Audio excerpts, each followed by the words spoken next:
اعوذ باللہ من الشیطان الرجیم بسم اللہ الرحمن الرحیم واستعینوا بالصبر والصلاۃ ان اللہ مع الصابرین۔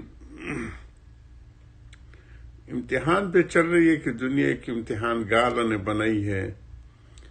کبھی صبر کا امتحان ہوتا ہے، کبھی شکر کا ہوتا ہے، اور اسی پہ ساری کائنات چل رہی ہے۔ اور اس کا جزاء الاعمال حضرت نے کتاب لکھی کہ ہر نیکی کا اثر زندگی میں بھی راحت اور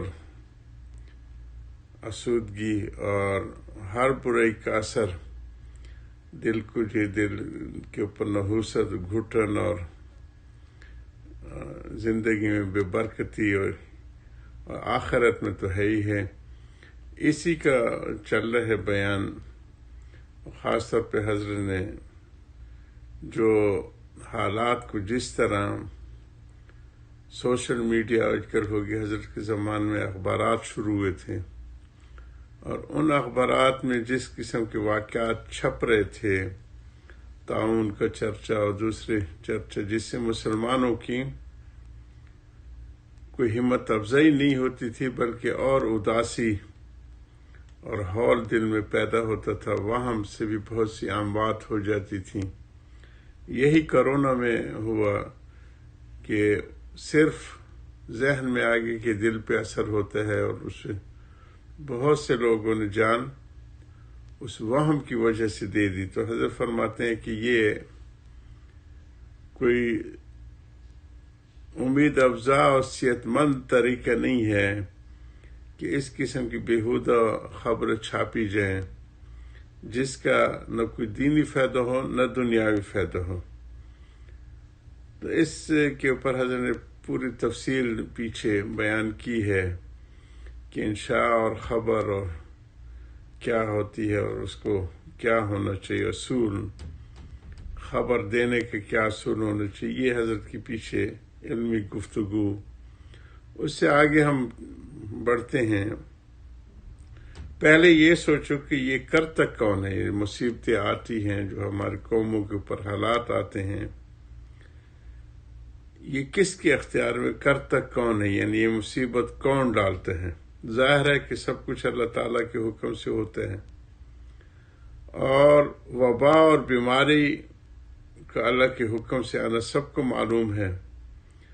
قتل وغیرہ میں تو گو جان اس کی خدا ہی نے لی، مگر اس میں بظاہر ایک بندے کا دخل ہو گیا، اس لیے بندے کا فعل کہلاتا ہے، مگر تمام تر شکایات اس کی طرف عائد ہوتی ہیں۔ لیکن وبا اور بیماری سے جو کوئی مرتا ہے تو اس میں براہ راست خدا تعالیٰ کا فعل سمجھا جاتا ہے۔ اس میں جس قدر شکایات یا ناگواری ہوگی، چونکہ یہ افعال بلا واسطہ خدا کے ہیں، اس لیے وہ شکایت خدا کی ہوگی۔ ایک مثال سے اس کو سمجھیے کہ مثلا ایک حاکم کے یہاں مقدمہ پیش ہوا، اس نے رویداد پر نظر کر کے ایک کو مظلوم سمجھا اور دوسرے کو ظالم سمجھ کر حکم دے دیا کہ اسے پھانسی دے دو۔ چنانچہ اس کو پھانسی ہو گئی۔ اب ایک شخص کہتے کہ ہائے فلاں شخص کو پھانسی دے دی گئی، افسوس، بڑے صدمے کی بات ہے، بہت ہی بے جا واقع ہوا۔ اب یہ شکایت کس کی ہے؟ یقیناً اس جج کی ہے جس نے فیصلہ کیا ہے۔ اس وجہ سے ان حضرات کی یہ مجال نہیں ہو سکتی کہ جج کی اجلاس پر افسوس ظاہر کریں اور اس قسم کے ایک لفظ کہیں گو پیچھے جو کچھ چاہیں کہہ لیں، کیونکہ اسے خبر ہی نہیں۔ یہ ہمارے ہاں بھی بہت زیادہ یہ رواج ہے کہ اگر ان کی مرضی کے خلاف ہو جائے تو پھر ججوں کے خلاف بولنا شروع کا رواج ہوتے، برا بھلا کہنے کے، اور حق میں ہو جائے تو مٹھائیاں تقسیم کرنے کا۔ اسی طرح ایک شخص کے بیٹے پر مقدمہ قائم ہو گیا، حاکم کی اجلاس پر باپ بھی پیروی کے لیے حاضر ہوا، آخر میں حاکم نے سزا کا حکم سنا دیا، اس کو باپ کے سامنے ہتھکڑیاں پہنا کر جیل بھیج دیا گیا۔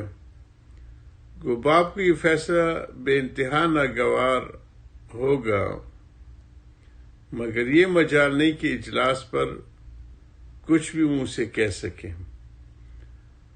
تعجب ہے کہ ایک حاکم پر تو اعتراض کرنے کی بلکہ ابہام اعتراض کی بھی کسی کو جرأت نہیں ہوتی ہے بھری عدالت میں، مگر خدا تعالیٰ پر اعتراض کرنے کی کیسے ہمت ہوتی ہے؟ اگر یہ کہا جائے کہ ہم تو خدا پر اعتراض نہیں کرتے، صرف بیماری کا تذکرہ کرتے ہیں، تو حضرت ذرا ان الفاظ کو دیکھیے جو اس تذکرے میں استعمال کیے جاتے ہیں، پھر ذرا اپنے دلوں کو ٹٹولیے کہ ان الفاظ کو منہ سے نکالتے ہوئے واقعات حادثہ کے متعلق شکایت ہوتی ہے یا نہیں۔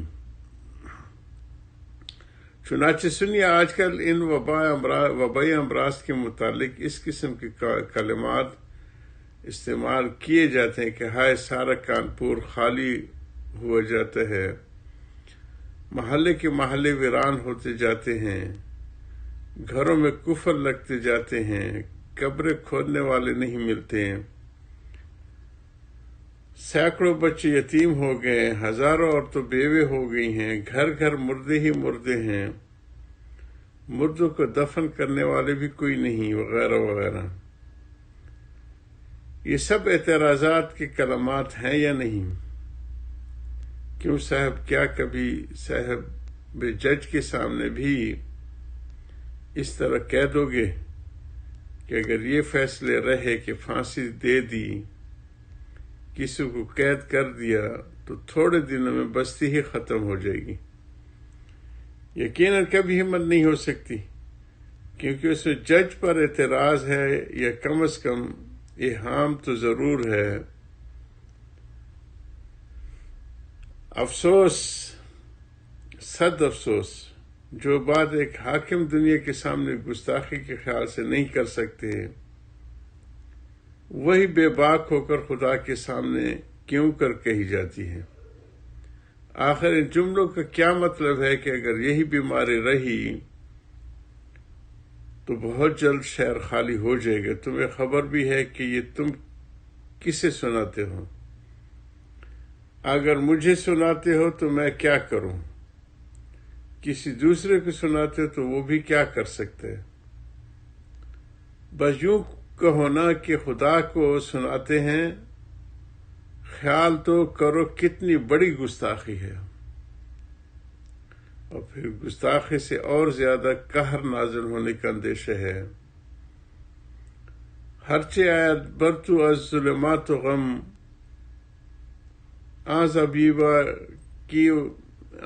زبیبہ کی بے باکی و گستاخی است ہم،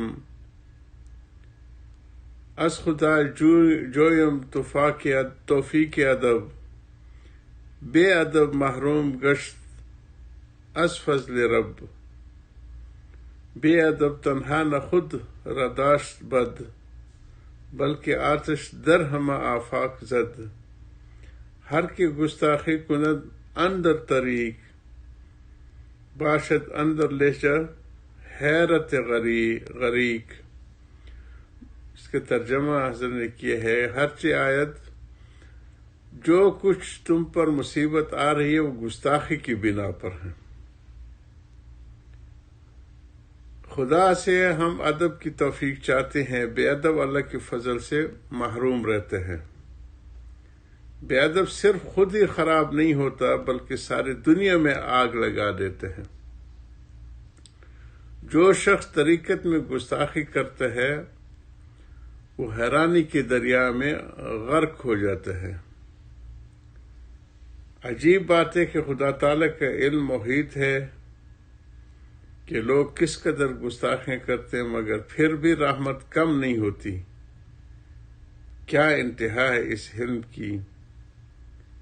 یہ بھی تو نہیں کہ اس گستاخ کو بیمار کر دیں، نہیں، اچھا خاصا ہٹا کٹر تندرست رہتا ہے، مگر یہاں کی مہلت سے یہ نہ سمجھنا چاہیے کہ گستاخی کی سزا سے بری ہوگی. سنگین مقدموں کی مہلت زیادہ دی جاتی ہے.